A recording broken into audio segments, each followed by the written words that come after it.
할렐루야. 오늘 이 밤에 오신 우리 성도님들 참 잘 오셨습니다. 좌우에 계시는 성도님들과 인사하겠습니다. 잘 오셨습니다. 네. 오늘은 이미 여러분들께 예고해드린 대로 간증 예배로 조금 드리려고 합니다. 우리가 지난 31일간의 말씀의 묵상, 동행, 그리고 부르심이라는 부흥회를 나누면서 하나님이 우리 각자의 삶 속에 또 우리의 가정에 또 우리의 일터에 또 우리의 삶 속에 분명히 역사하셨습니다. 할렐루야. 그 은혜들을 우리가 좀 서로 나누고 또 간증을 통해서 하나님이 우리에게 어떤 일을 행하셨는지를 우리가 다시 한번 또 되새기고 또 나누는 시간 되기를 원합니다.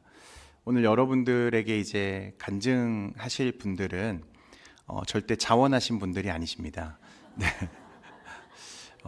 저는 그래도 한두 분 정도는 자원을 하실 거라고 예상은 했는데 아무도 자원을 안 하셔서 사실은 자원하지 않으실 줄 예상은 했습니다. 이게 굉장히 부담스러운 자리이거든요. 그런데 사실 자원 안 하셔도 괜찮았습니다. 왜냐하면 이미 31일 묵상하면서 제가 이분한테는 꼭 간증을 부탁해야겠다 마음을 먹고 있었기 때문에 자원하지 않으셔도 전혀 상관이 없었습니다. 그러나 확실한 것은 이분이 간증하시면 우리 공동체에 큰 은혜가 있겠다라는 확신을 하나님이 저에게 주셨고 제 눈에 그것을 보게 하셨기 때문에 저는 오늘 이 자리가 우리 공동체에 더 큰 하나님의 은혜의 자리가 될 거라고 확신을 합니다. 그래서 간증을 부탁드렸고 정말 부담스러우셨을 텐데 그래도 기쁜 마음으로 또 순종해 주셔서 대단히 감사합니다. 오늘 그래서 여러분 제 설교보다 이 간증자들의 간증을 통해서 우리가 다시 한번 하나님의 살아계신 그 은혜의 역사를 함께 누릴 수 있기를 원합니다. 오늘 저와 여러분이 나눴던 이 시편 126편 말씀은요, 성전에 올라가는 노래입니다. 이 노래들은 이스라엘 백성들이 절기 때마다 예루살렘에 올라가면서 함께 불렀던 찬양이거든요. 그래서 이 126편도 개인의 묵상, 개인의 고백이 아니라 공동체가 함께 행진하며 불렀던 공동체의 노래입니다. 합창으로 불렀던 노래예요. 그래서 이 시편이 126편이 기록된 정확한 연대는 우리가 사실 알 수가 없지만 대부분의 그 학자들은 이 말씀을 포로 귀환 직후에 예루살렘에서 돌아온 귀환자들이 불렀던 노래라고 그렇게 이야기를 합니다. 여러분 잘 아시겠지만 이스라엘은 죄와 불순종으로 하나님의 징계를 받았죠. 그래서 예루살렘이 함락되고 대다수의 사람이 바벨론의 포로가 되어서 제국으로 끌려갔습니다. 많은 사람이 죽죠. 그리고 나서 70년이라고 하는 이 기간 동안 하나님의 징계로 그들은 포로로 생활을 해야만 했습니다. 70년. 나라와 주권을 상실하고 고향과 터전을 잃고 나그네처럼 살아간 세월이 70년인 거죠. 여러분 그들에게 어떤 소망이 남아 있었겠습니까? 예루살렘은 무너져 있고 성벽은 무너져 있고 성전은 회파되고 그런데 하나님이 정하신 때가 되자 정말 약속하신 70년이라고 하는 시간이 되자 놀랍게도 제국과 권력자들의 마음을 하나님이 움직여 가기 시작하십니다. 그래서 바사왕 고레스의 칙령을 필두로 포로로 끌려갔던 이 이스라엘 사람들이 예루살렘으로 조금씩 돌아오기 시작하는 거죠.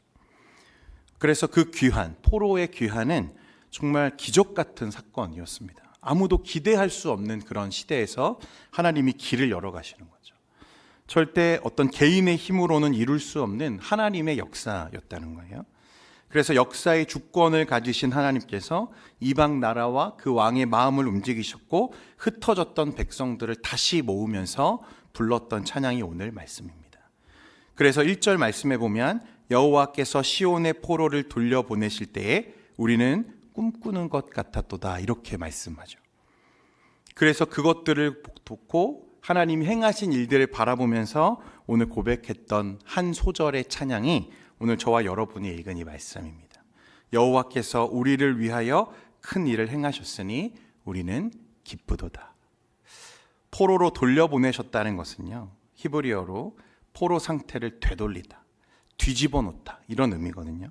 완전히 무너지고 끌려갔던 삶을 다시 원래 자리로 회복시켜 놓으신 사건이었다는 것입니다.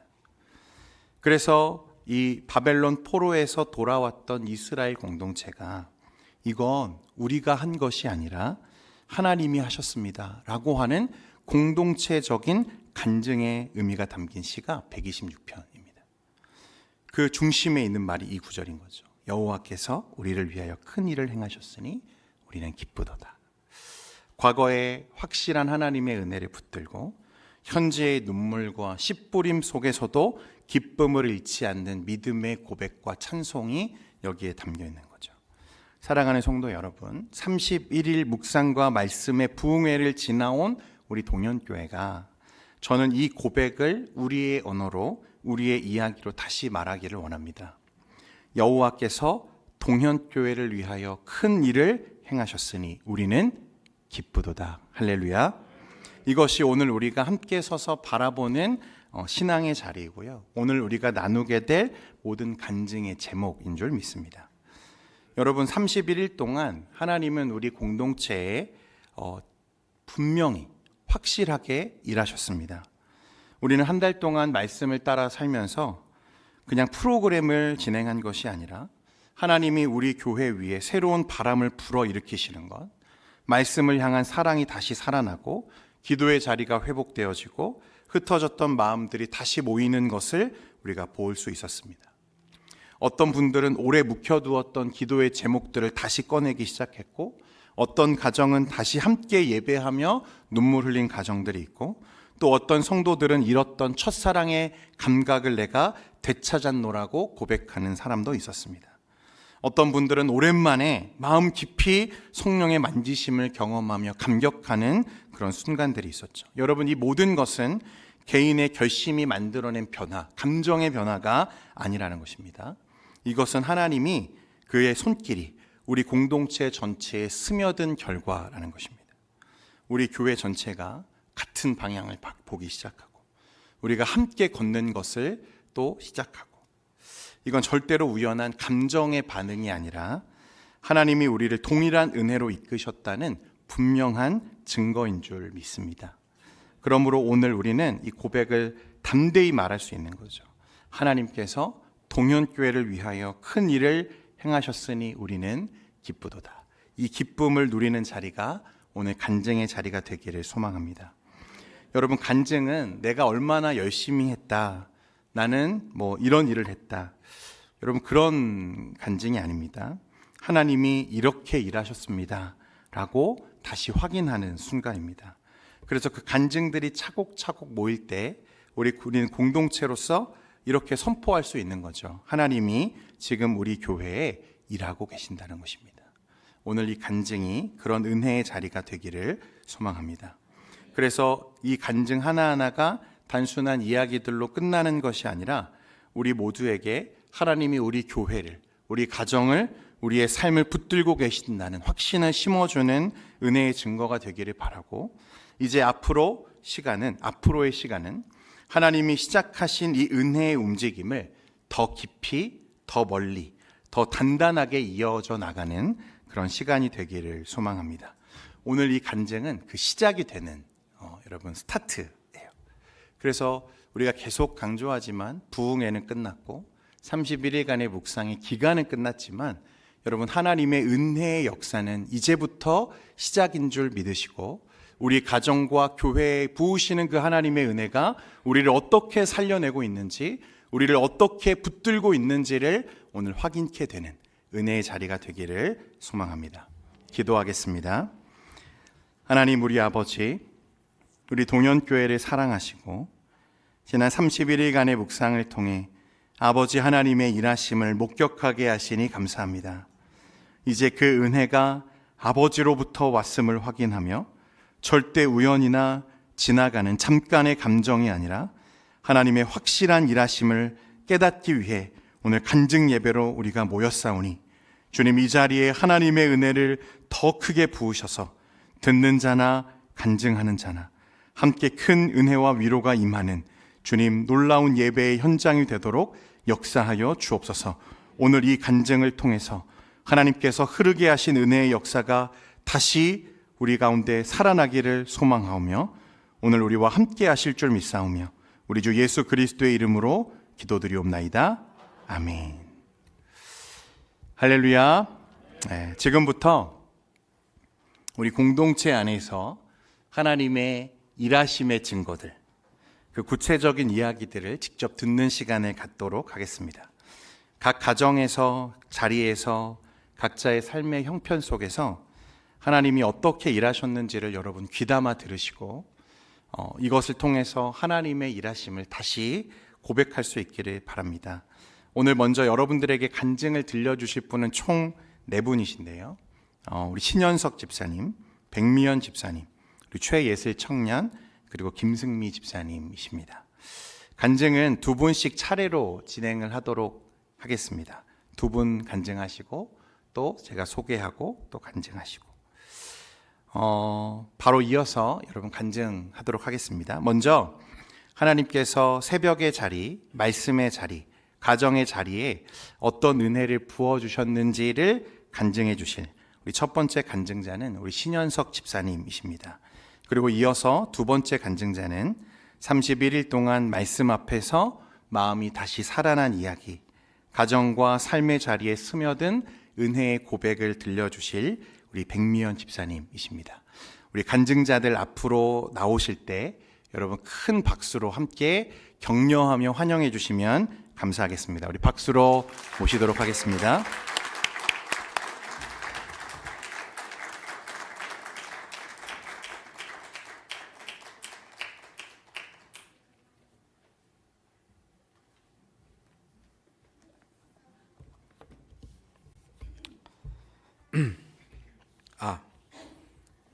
성도님들 안녕하십니까?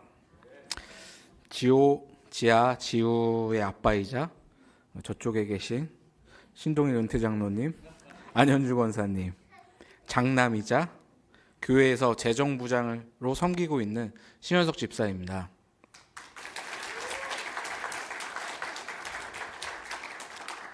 제가 성도님들 앞에서 하나님의 은혜를 나누게 되는 날이 오다니 아직도 너무 놀랍고 믿기지가 않습니다.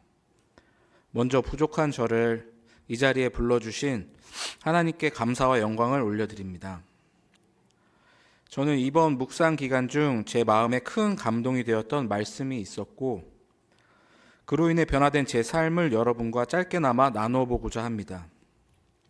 저는 모태신앙으로 지금까지 평생 교회를 다니고 신앙생활을 했지만 말씀과 기도가 깊이 뿌리내리지는 못했던 것 같습니다. 최근 아이들이 어와나에 참여하며 말씀을 외우고 막내 지우가 랩을 하듯이 성경을 목록을 줄줄 외우는 것을 보면서 저는 난생 처음 들어보는 성경 목록이 한두 개가 아니라는 걸 제가 깨달았고 아이들이 엄마와 성경 인물 퀴즈나 이야기하는 거를 들을 때도 처음 들어보는 인물들이랑 이야기들이 있을 정도로 성경에 무지했었습니다. 평생 교회를 다닌 41살인 제가 초등학생, 유치원생보다 성경에 대해서는 무지하다는 걸 깨닫는 순간 많이 부끄러웠습니다. 무엇이 문제였을까요? 제가 주일학교 학생회 청년회 생활을 하지 않은 것도 아니었고 남들보다 지적으로 능력이 떨어지거나 기억력이 많이 떨어지는 그런 사람도 아니었기 때문에 스스로를 좀 뒤돌아보면서 생각해 보았습니다. 결론은 어렸을 때부터 예배는 열심히 참석했지만 성경 말씀과 긴 설교 시간은 항상 저한테 부담스러웠고 목사님의 설교 말씀은 그저 좋은 이야기 정도로만 생각했던 것 같습니다. 하나님을 믿는 사람이라고는 하지만 문제나 걱정거리가 생겼을 때는 말씀과 기도 대신에 제 생각, 상식, 경험, 사회적 통념이나 인식 등에 의지하면서 해결해가는 삶을 살았던 것 같습니다. 그런데 그 결과가 또 딱히 나쁘지는 않았기 때문에 제 스스로 큰 변화의 필요성을 느끼지 못했던 것 같기도 합니다. 학생 시절 열심히 공부했고 누구나 알만한 대학에도 입학하고 좋은 직장에 취업하고 지금의 제 아내 동현교회에서 미모를 담당하는 유미라 집사를 만나서 결혼도 하고 아이도 셋이나 낳고 부모님 속 크게 썩이지 않고 큰 사고 없이 무난하게 무탈하게 그 나이에 해야 될 숙제들을 하나씩 적당히 잘 해내는 바람직한 삶을 살았던 것 같습니다. 하지만 저에게 교회 밖의 세상의 사회생활은 만만치가 않았고 소위 전쟁과도 같았습니다. 끝없는 야근과 회식과 잦은 출장은 일상이 되어버렸고 가끔씩 생기는 주말 출근까지 하면 점점 가족들과의 시간은 줄어들고 서로 힘들고 지쳐갔습니다. 이런 것들은 제가 세상과 적당히 타협하는 크리스찬이 되게 된 이유를 만들어주기에 충분했습니다. 그리고 그렇게 사는 것이 또 맞다고도 생각이 들었었습니다. 최근에 제가 육아휴직으로 잠시 회사를 쉬게 되었는데요.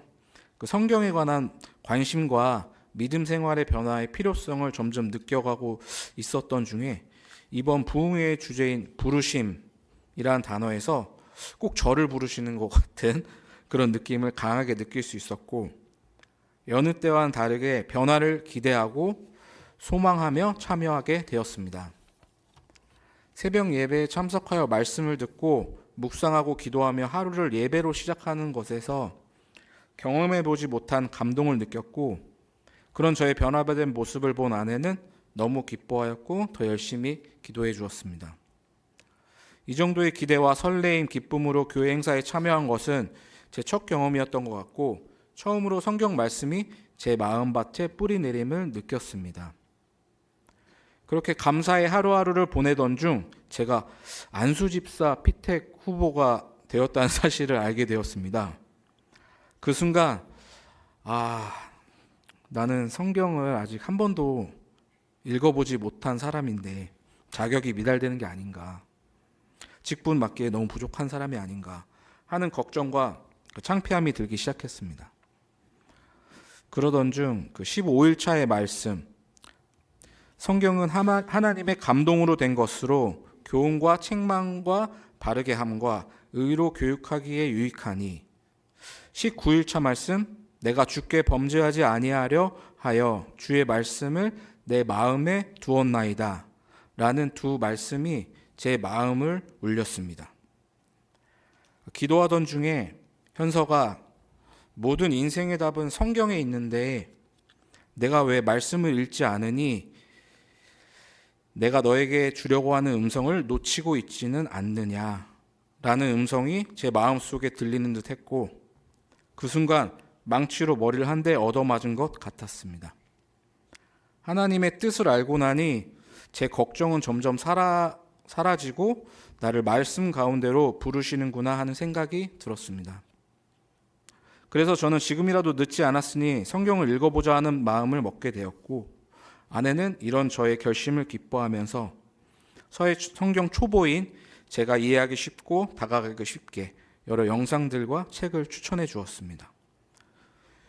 요즘 저녁마다 막내인 지우를 재우기 전에 성경 동화를 읽어주고 아내와 함께 그날의 말씀에 대해 이야기하고 은혜를 나누는 시간이 너무 즐겁고 기쁘게 생활하고 있습니다. 말씀을 통해 큰 감동을 받고 깊은 울림을 느껴본 저는 앞으로 말씀으로 변화될 제 삶이 너무 기대되며 제 마음속 금고에 하나님 말씀이 하나씩 저장될수록 하나님 음성을 자주 듣고 일상에서 꺼내서 적용할 수 있을 것 같은 기대감에 설레이기 시작했습니다. 부족하지만 말씀을 조금씩 공부하고 성경을 알아가다 보니 설교 말씀을 들을 때 아는 내용이 나오면 그렇게 기쁘고 뿌듯하고 아는 내용이다 보니 재미있기까지도 합니다. 이게 시작이 아닐까 싶습니다. 앞으로 진정한 크리스찬 모습으로 다른 것들에 섞여서 맛을 잃어버리지 않는 소금이 되기 위해 말씀과 기도로 무장할 것을 다짐해 봅니다. 내 삶은 더 이상 내 힘과 생각이 아닌 오로지 하나님의 감동으로 주신 말씀의 능력을 붙들며 하나님의 팬이 아닌 제자로 살아가기를 소망합니다. 아직 저와 같이 성경을 잘 모르고 아직 일동 못 해보신 분들 여기 혹시 계실 수도 있는데 이번 기회를 통해서 말씀을 통해서 저희를 새롭게 하시는 주님께 순종하며 같이 걸어가자고 동행하자고 말씀드리고 싶습니다. 마지막으로 이 모든 변화를 계획하시고 저를 불러주신 하나님께 감사드리며 우리를 부르시는 주님의 음성을 들을 수 있도록 오랜 기간 그 부흥회와 한 달간의 새벽 묵상을 동행을 위해서 정성껏 준비해 주신 목사님과 제 변화되기를 기도로 기다리며 묵묵히 격려해 주는 사랑하는 아내에게도 감사하다는 말을 전하고 싶습니다. 경청해 주셔서 감사합니다.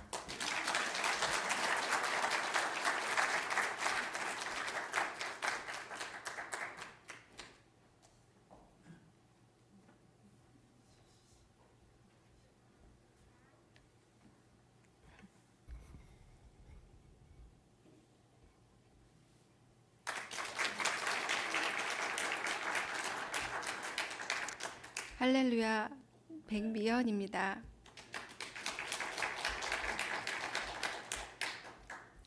엄마와 제 신앙 첫걸음은 이렇게 시작되었습니다.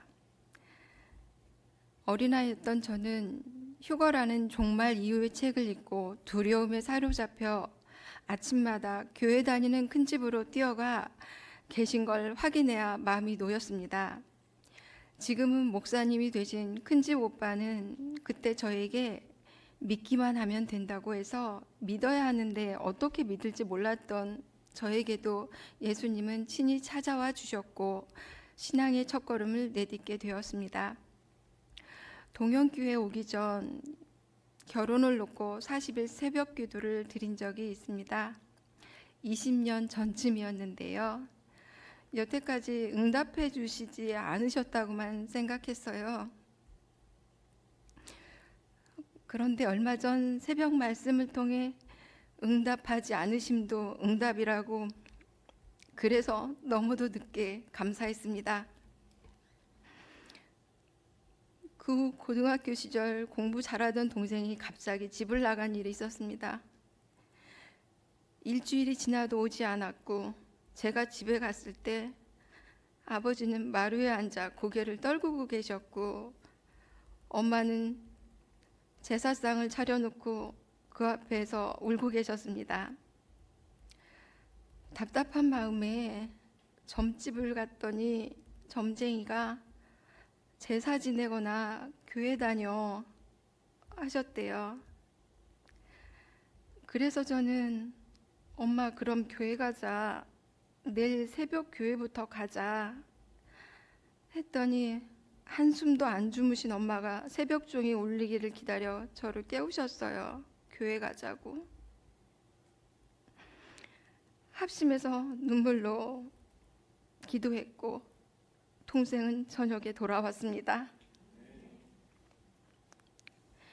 기도에 즉시 응답해 주신 하나님께 참으로 감사합니다. 엄마를 사랑하셨던 하나님의 계획으로 엄마의 첫걸음은 이렇게 시작되었던 것 같습니다. 31일 동안 깨워주셔서 새벽 예배를 통해 말씀을 들으며 하루를 시작할 수 있게 해주신 하나님께 참 감사합니다. 힘들지 않냐고 물으시는데 모두가 그랬듯 저도 행복했습니다. 31일 전에는 하루하루가 너무 무기력하고 몸도 마음도 무거웠습니다. 그런데 이번 묵상 중에 이 말씀이 저에게도 크게 다가왔습니다.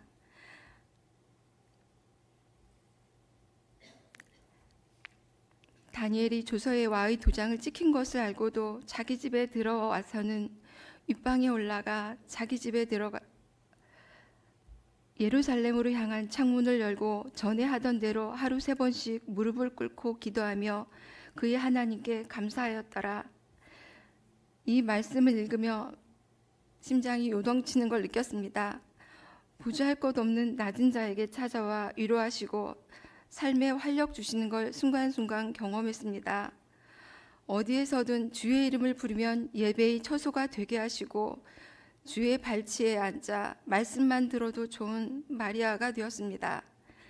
지금 이 루틴이 흔들리지 않고 꾸준히 이어나가 작은 보폭이지만 하나님께 한 걸음 한 걸음 기도하며 나아가겠습니다. 31일 동안 새벽별 보며 나온 동현교회에서 안경민 목사님을 통해 주님의 음성을 듣고 부족한 저에게 예수님께서 간증하기 싫어 물으셨는데요. 목사님이 그거는 간증하라고 하시는 거래요. 이 자리에 서 계신 예수님 보고 계실 것 같아요. 뜨거운 은혜 주신 나의 여호와 하나님께 감사와 영광을 돌립니다.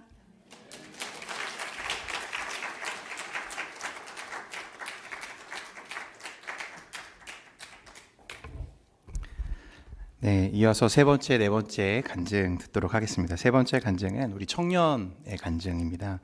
하나님께서 다음 세대 또 신앙의 미래를 어떻게 붙들고 계시는지 또 귀하게 들려주실 분이 최예슬 청년 우리 간증하시겠고요. 그리고 네 번째 간증자는 묵상과 기도를 통해 마음의 문이 열리고 주님께서 삶의 깊은 자리까지 만져주신 이야기를 들려주실 우리 김승미 집사님이십니다. 우리 두 분 간증자 앞으로 나올 때 여러분 큰 박수로 다시 환영해 주시면 감사하겠습니다.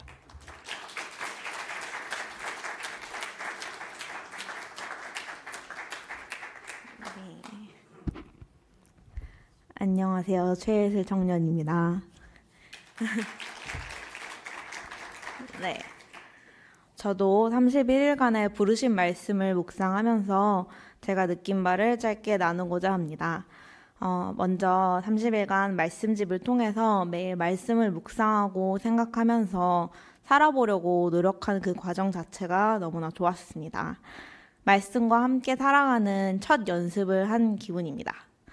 말씀을 읽고 적용하는 과정에서 기억나는 것들이 몇 가지 있는데요. 먼저 저희가 초반에 보이지 않는 섬김에 감사한다는 내용으로 저희가 잘 이야기해 본 적이 없었던 성도분들께 카톡이나 문자를 해보는 적용이 있었잖아요. 그때를 시작으로 이후에 이제 교회에서 얼굴을 뵙는 집사님들이나 권사님들께 종종 자연스럽게 그때 그 감사함이 생각나서 인사를 하게 되더라고요. 그래서 주변에서 그리고 저한테도 항상 수고한다고 인사해 주시는 분들도 많아서 그래서 더 감사하고 따뜻해지는 공동체를 느낄 수 있었습니다. 네, 그리고 또 어느 날은 이제 말씀 적용하기 미션에 누군가를 이제 공예배나 모임의 자리에 초청해보자는 적용이 있었는데요. 저도 평소에 소심하기도 하고 그리고 그 친구도 거절을 많이 하던 친구라서 안 될 거라고 생각하면서도 찔러보는 마음으로 그 청년부 소모임에 한번 초청을 한 적이 있었는데 흔쾌히 오겠다고 이렇게 답변을 해줬고 그 주에 왔던 경험이 있어요. 그런 응답받는 경험이 놀랍고 감사했습니다. 그리고 말씀을 매일 묵상하면서 이러한 적용하는 시간 속에서 하루 종일 말씀이 내 삶을 맴도는 것 같아서 그 말씀에 감겨있는 시간들이 느낌이 너무나 좋았습니다. 그리고 제가 가장 크게 변화된 부분은 이런 31일간의 시간 동안에 말씀을 공유하고 삶을 나누는 모임의 기쁨을 느꼈고 말씀을 더 갈급하게 된 제 모습을 발견했다는 점입니다. 이번에 부르심 책자를 시작하면서 몇몇 청년들과 매일 저녁에 단체 통화로 이렇게 보이스톡으로 해당 말씀을 묵상하고 나누는 시간을 따로 갖게 됐어요. 아무래도 이제 카톡으로만 올리는 것은 말로 나누는 것만큼 풍성하진 않아서 더 깊이 있는 시간을 만들고자 통화 모임을 갖게 됐습니다. 말씀을 읽으면서 생긴 궁금증이 있다면 정리해서 목사님께 물어보기도 하고 각자 집중한 문장과 적용한 삶을 나누고 그 과정에서 많은 위로와 격려 그리고 조언을 받았습니다. 또한 후반부로 갈수록 말씀집에서 강조한 것이 말씀과 기도를 습관화하는 거였는데 이런 모임을 통해서 책임감도 생기면서 쉽게 말씀에 해이해질 수가 없어서 강제로 습관화가 되었었던 것 같습니다. 마지막으로 부르심 묵상집 후반부에 말씀과 기도, 삶의 작은 실천을 계속 강조하는 내용이 나오다 보니까 부르심 묵상집의 말씀 말고도 다른 말씀도 계속 정해서 읽어야겠다는 결심이 섰습니다. 그래서 부르심 이후에도 성경 통독까지는 조금 힘들고 사복음서나 그 잠언, 전도서, 야고보서 등을 이렇게 정해서 읽고 아까 말씀드린 청년들 모임에서 계속 이어서 나누기로 했어요. 그래서 청년들이 말씀을 더 사모하고 적용하면서 기쁘게 살아갈 수 있도록 같이 기도해 주시면 좋겠습니다. 감사합니다.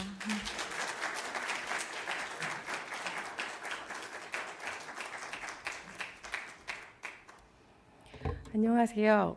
나에게 찾아온 변화의 꿈틀이들이라는 제목으로 간증을 하게 된 김승리입니다. 이 시간은 제 자랑이 아니라 하나님의 형통하심을 나누는 시간이 되기를 원합니다.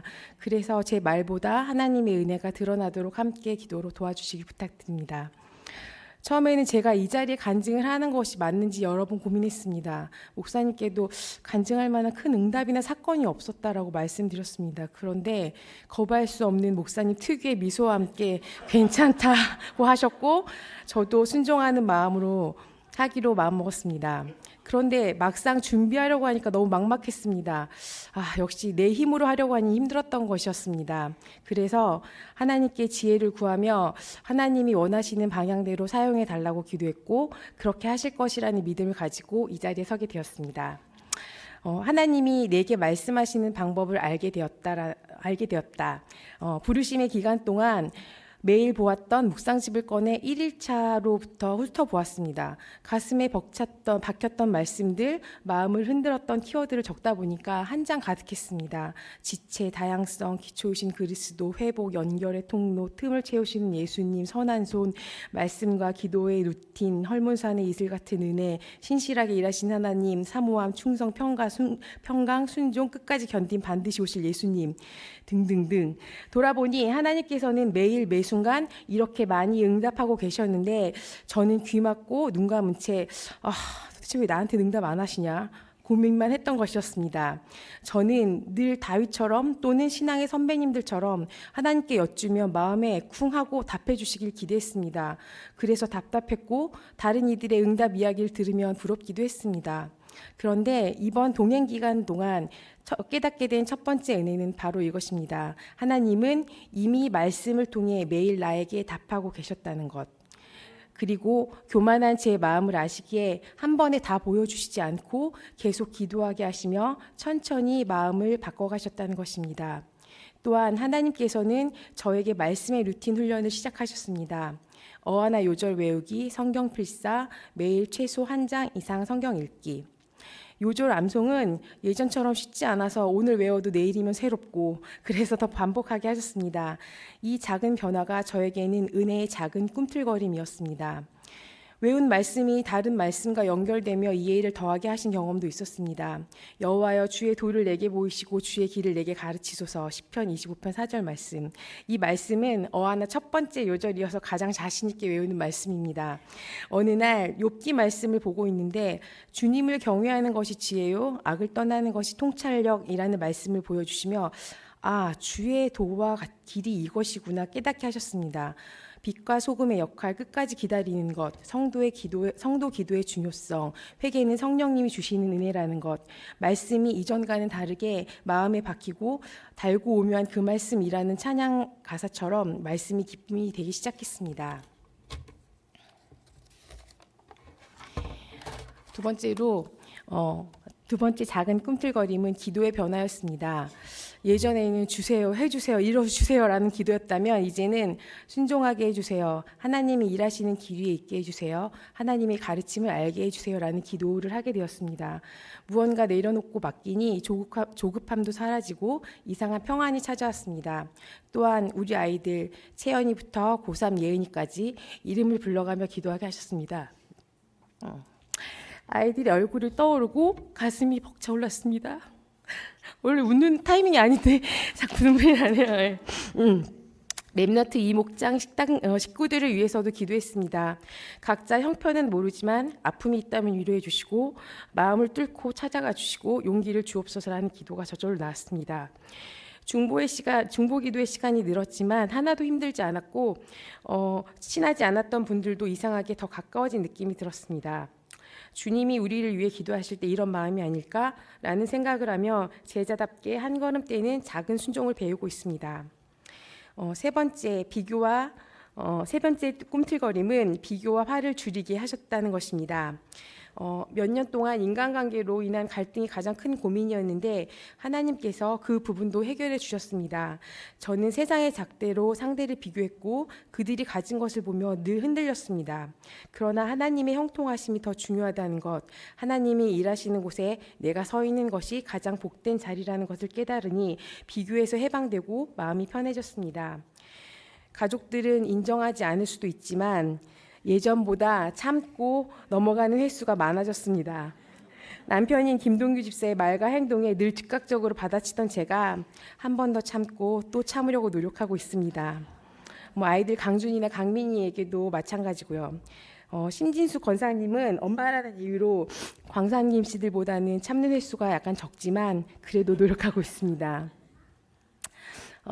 부흥에서의 만남 또한 정말 저에게 큰 은혜였습니다. 이번 부흥에서 저는 하나님과의 인격적인 만남을 간절히 바랐습니다. 모태신앙이지만 솔직히 그 인격적인 만남이 어떤 것인지 잘 모르겠습니다. 그래서 그냥 막연히 인격적으로 만나달라고 기도했습니다. 바로 응답은 없었지만 이상하게 일상 속에서 무언가가 있을 때 하나님 이게 맞을까요? 이걸 이렇게 해주시면 안 돼요? 라고 자연스럽게 하나님께 묻게 되었습니다. 어쩌면 이것이 하나님과 더 친밀해지는 인격적 만남의 시작이 아닐까 생각합니다. 부흥의 마지막 날 아주 따뜻한 경험이 있었습니다. 눈을 감고 축복송을 부르고 있을 때 무대 앞에서 주님이 인자한 얼굴로 저를 바라보며 너는 택한 육속이요 왕같은 제사장이요 나의 소유된 백성이다라고 노래해 주신 듯한 강한 감동을 받았습니다.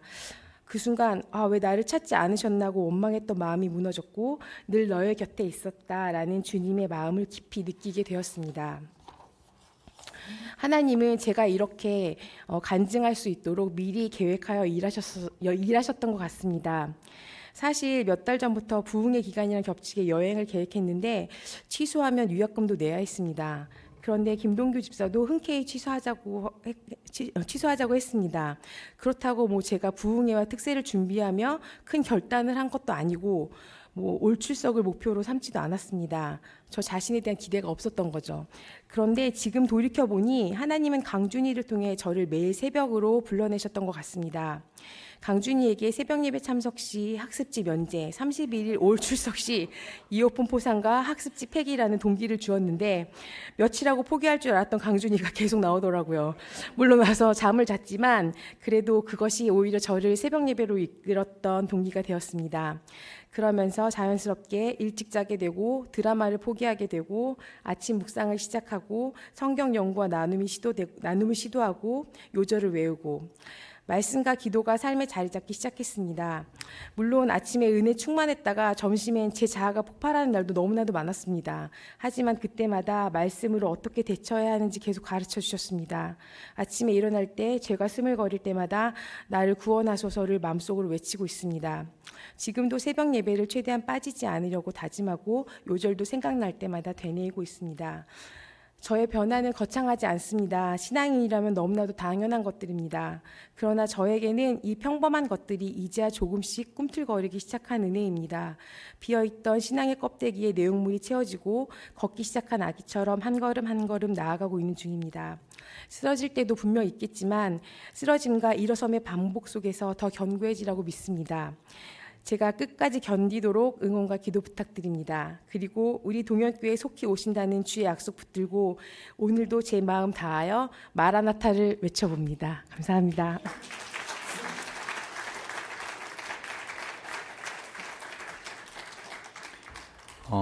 간증 대단히 감사합니다. 오늘 이 시간에 이 모든 아름다운 순간을 마무리하면서 우리 모든 행사의 결론을 맺어주실 분은 우리 교회 서기 장로님이신 그리고 교회를 사랑하는 마음과 말씀 앞에 겸손한 영성을 가지신 우리 강창석 장로님이십니다. 장로님께서 나오셔서 여러분들과 함께 은혜 나누겠습니다.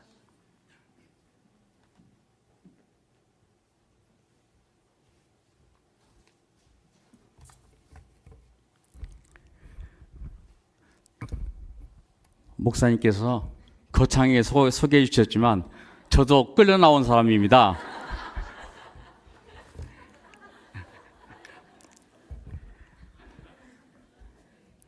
31일간의 여정 어떻게 은혜스러웠죠? 4일간의 부흥회는 또 어떻습니까? 은혜스럽습니까? 예. 오늘 4명의 우리 간증자를 보면서 저도 많이 동기부여를 받고 또 마음의 감동도 있고 가슴도 뭉클해진 이런 감동을 다 우리들이 동시에 같이 느꼈을 거라고 생각이 듭니다. 특히 강준이 31일 동안 하루도 안 빠지고 이렇게 나오는데 이 앞에 있는 장로가 굉장히 부끄럽습니다. 저는 많이 빠졌습니다.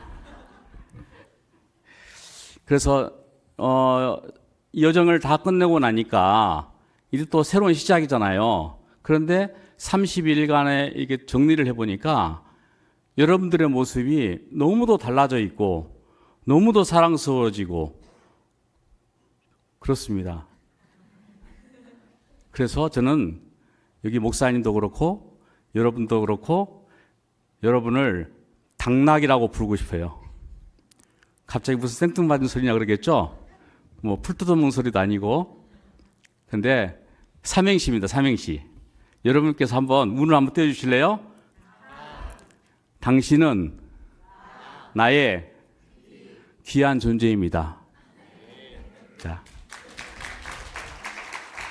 여러분 서로를 향해서 당신은 당나귀입니다. 나의 당나귀입니다. 한번 해보실래요?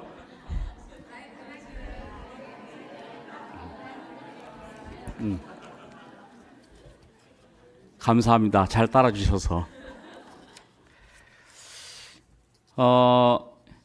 저는 이제 부흥의 첫날 저기 새벽 예배를 그 장수진 목사님께서 막 열심히 은스럽게 감동적으로 말씀해 주시는데 새벽 예배 출석하실 거죠? 아멘 하시죠? 해가지고 너무너무 강조를 하시는 거예요. 근데 저는 그 다음날 새벽 예배 못 나오거든요. 얼마나 마음이 찔리는지. 근데 내가 아멘을 엄청 크게 했어요. 왜? 장로니까. 근데 마음이 찔려서 목사님한테 그날 저녁 9시에 전화 드렸어요.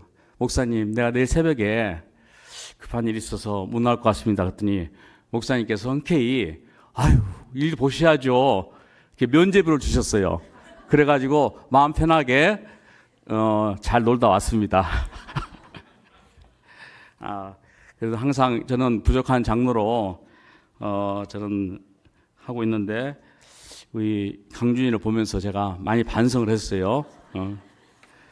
저는 이제 그 안산에 조창기도를 2군데를 나갑니다. 하나는 수요 그 안산 기도 조찬 모임이 있고 그 다음에 금요일 날은 CBMC 조찬 모임이 있습니다. 근데 이 CBMC 조찬 모임에 가면 이제 제가 우리 교회 목사님이 새로 오셨다 그러니까 굉장히 관심들이 많아요. 그래서 목사님 어떠시냐고. 그래서 제가 목사님을 얘기를 하는데 어떻게 하냐면은 나도 모르게 목사님이 나이가 만 40이고요.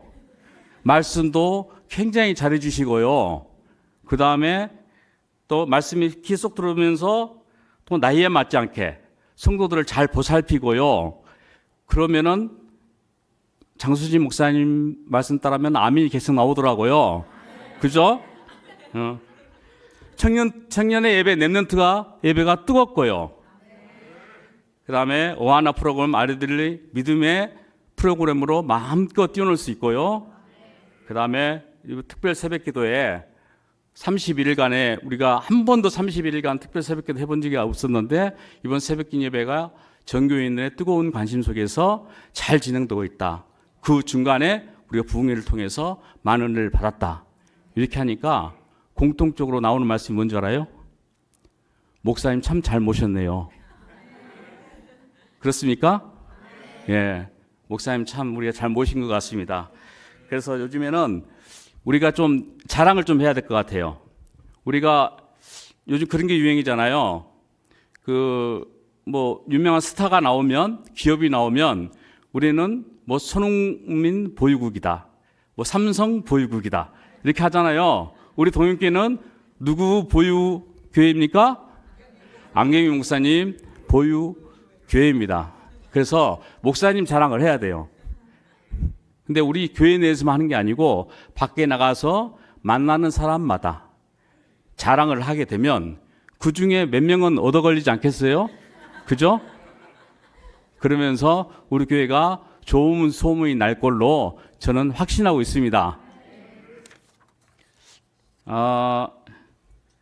이제 마지막으로 이제 오늘 제가 이제 금요 조찬 모임을 갔는데 이제 무슨 말씀을 했냐면은 인사이드 포럼이라고 성장에 대해서 포럼을 하더라고요.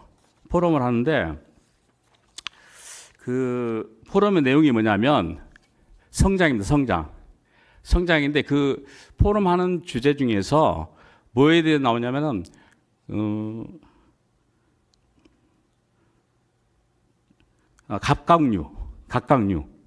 갑각류가 뭔지 아세요? 그죠? 가재, 새우, 여러분이 좋아하는 킹크랩 이런 것들입니다. 그런데 이제 이게 어렸을 때부터 이제 자라다가 성체가 되려면 어떤 과정이 있어야 되냐면 탈피라는 과정이 있어야 돼요. 탈피라는 과정이 뭐냐면 자기 껍질을 벗겨내야 돼요. 벗겨내고 그 다음에 새로운 껍질로 더 씌우는 거예요. 이게 과정이 이루어지질 않으면 성체가 되질 않는다 그래요. 근데 그 성체가 되는 과정이 굉장히 고통스럽습니다. 자기 껍질을 벗겨내야 되니까. 얼마나 고통스럽습니까? 그런데 그 껍질을 다 벗겨놓고 난 다음에 새로운 껍질이 됐을 때에는 굉장히 단단하고 두꺼운 이 갑각류 그 가죽이 이제 그 형성이 되는 거죠. 그래서 우리가 성체가 됐을 때 여러분 앞에 식탁에 새우 튀김 나오고 그 다음에 킹크랩 찜이 나오고 이렇게 우리들한테 맛있게 그 우리 제공을 해주는 그런 성체로 성장을 하게 되죠. 그런데 이제 바로 중요한 것은 뭐냐면 탈피라는 과정입니다. 탈피라는 과정에서 우리가 얻을 수 있는 교훈들이 많이 있더라고요. 그래서 탈피라는 것은 우리 사람으로 따지면 혁신이라는 거와 똑같습니다. 내 가족을 벗겨내는 과정. 그런데 왜 이런 게 우리한테 필요하냐면은 우리는 지금 31일간의 여정에서 이런 과정을 겪고 있었다고 생각이 듭니다. 한 번도 겪어보지 않은 우리가 31일간 특별 새벽기도 또한 그 와중에 또 4일간의 붕괴를 통해서 우리가 탈피라는 어떤 이런 우리가 혁신의 과정을 겪지 않았나 이렇게 생각을 합니다. 그래서 우리가 이 과정을 통해서 믿음이 더욱 단단해지고 그 다음에 이 단단한 과정 속에서 계속 훈련되고 그러한 이 루틴이 생기면서 우리의 성령의 전신갑주라는 더욱 단단한 성령의 갑옷을 입지 않나 이렇게 생각이 듭니다. 그래서 우리 목사님과 함께 우리 앞으로 이제 2030 우리 비전이 있습니다. 그런 비전이 있는 중에서도 저는 느끼는 게 뭐냐면 이런 비전을 실행하는 과정에서 우리가 어떤 사람은 교사로 어떤 사람은 또 찬양대로 어떤 분은 봉사하는 일로 굉장히 교회가 많은 일로 분주해 줄 수가 있습니다. 그런데 그 분주하는 과정에서 우리가 잊지 말아야 될 것 그것은 뭐냐면 예수님이 내 중심에 있다. 이거를 항상 마음에 간직하면 어떠한 분주함 속에서도 다툼이 일어날 수 없고 분열이 일어날 수 없고 모든 것이 사랑으로 우리 모든 것을 2030에 대한 비전을 이루어나갈 수 있지 않나 이렇게 생각합니다. 감사합니다.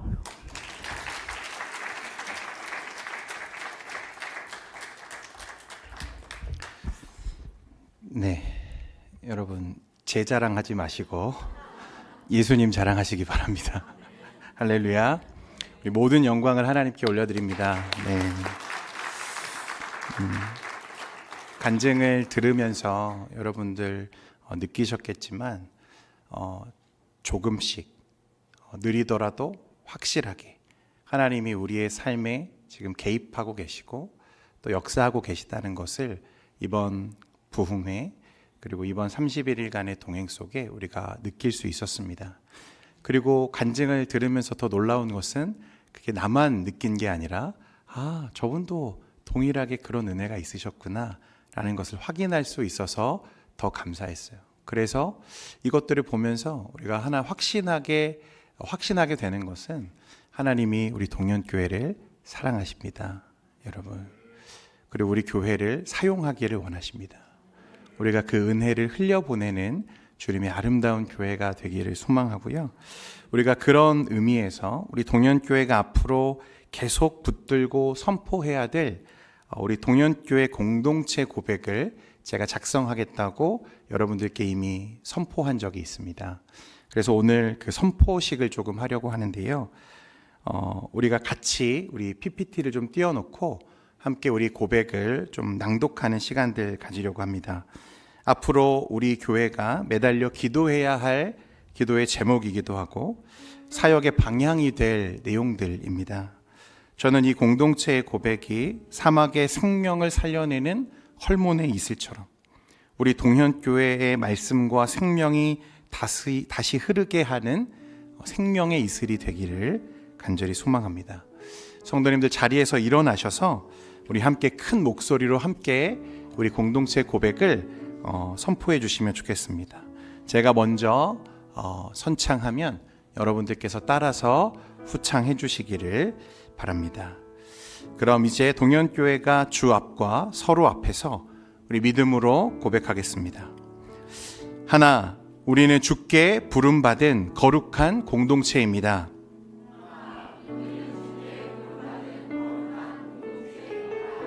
좀 작은 것 같아서 다시 하겠습니다. 하나, 우리는 주께 부름받은 거룩한 공동체입니다.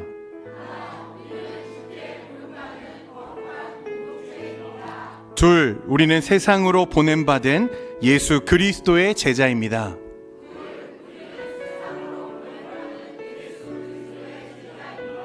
셋, 우리는 한 몸을 이루어 서로를 살리는 지체로 살아가겠습니다.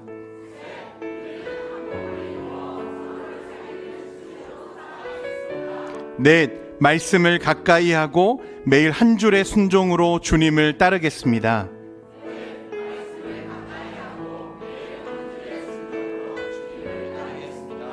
다섯, 기도의 자리를 지키며 문을 여시는 하나님을 신뢰하겠습니다.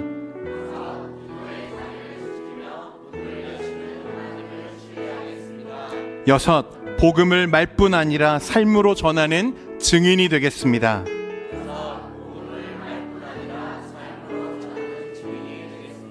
일곱, 가정과 일터에서 빛과 소금으로 세상을 섬기겠습니다.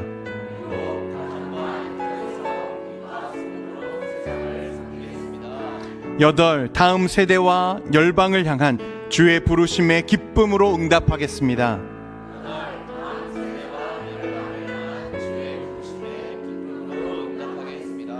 아홉, 성령의 바람이 머무는 교회, 주님의 나라를 드러내는 동현교회가 되겠습니다.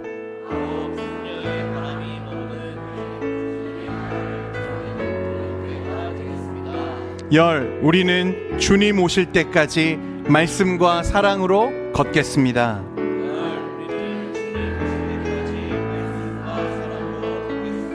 우리 하나님께 큰 영광의 박수 올려드립니다. 할렐루야.